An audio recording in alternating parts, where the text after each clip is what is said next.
মানেননি মোস্তফা কামাল। 2 সন্তানের জনক এ মানুষটি একদিকে অচল শরীর, অন্যদিকে জন্মের আগেই অভিভাবকহীন একজন শিক্ষক, বেঁচে থাকতে চান কর্মের মাধ্যমে। কিন্তু পঙ্গুত্ব যেন তার অভিশাপ।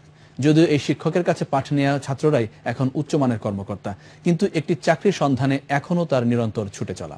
ফারুক হোসেনের রিপোর্ট। ঢাকা ওয়াসার পাম্প অপারেটরের যোগ্যতা যাচাইয়ে লিখিত পরীক্ষায় অংশ নিয়েছিল হাজারো শিক্ষিত যুবক। এদের মধ্যে একজন ছিলেন ভিন্ন। হামাগুড়ি দিয়ে আসা এ মানুষটির নাম মোস্তফা কামাল। 2002 সালে খুলনা বিএল কলেজ থেকে ডিগ্রি পাশ করেও পঙ্গু শরীর নিয়ে এখনো ছুটে চলেন একটি চাকরির সন্ধানে।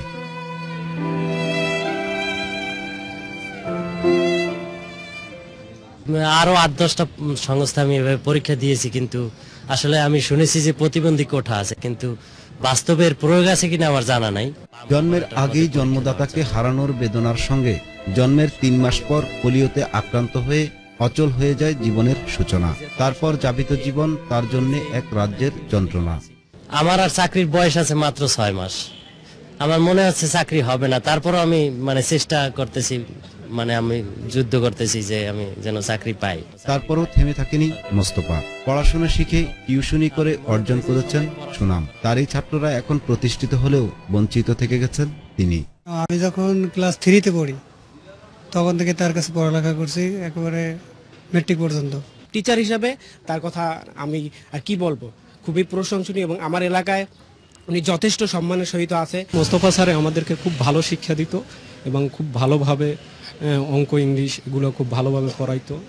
আর প্রতিবন্ধী স্বামীকে নিয়ে যেন সুখের দোলা শেফালের চোখে মুখে।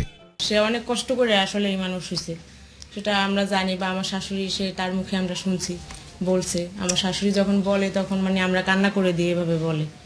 আমার সবচেয়ে বড় কথা যে আমার ছেলেকে আমি পড়ালেখা করে তার বাবার মতো মানুষ করতে চাই। মেধাবী ছাত্র থেকে শিক্ষক মোস্তফা কামাল ও তার পরিবারকে দেখে আমাদের শিক্ষণীয় রয়েছে অনেক কিছু। এই মোস্তফা কামালের দাবি, তিনি কারো করুণা নিয়ে বেঁচে থাকতে চান না। তিনি বেঁচে থাকতে চান তার যোগ্যতা অনুসারে একটি কর্মের মাধ্যমে। ফারুক হোসেন, 21 টেলিভিশন, নারিন্দা, ঢাকা।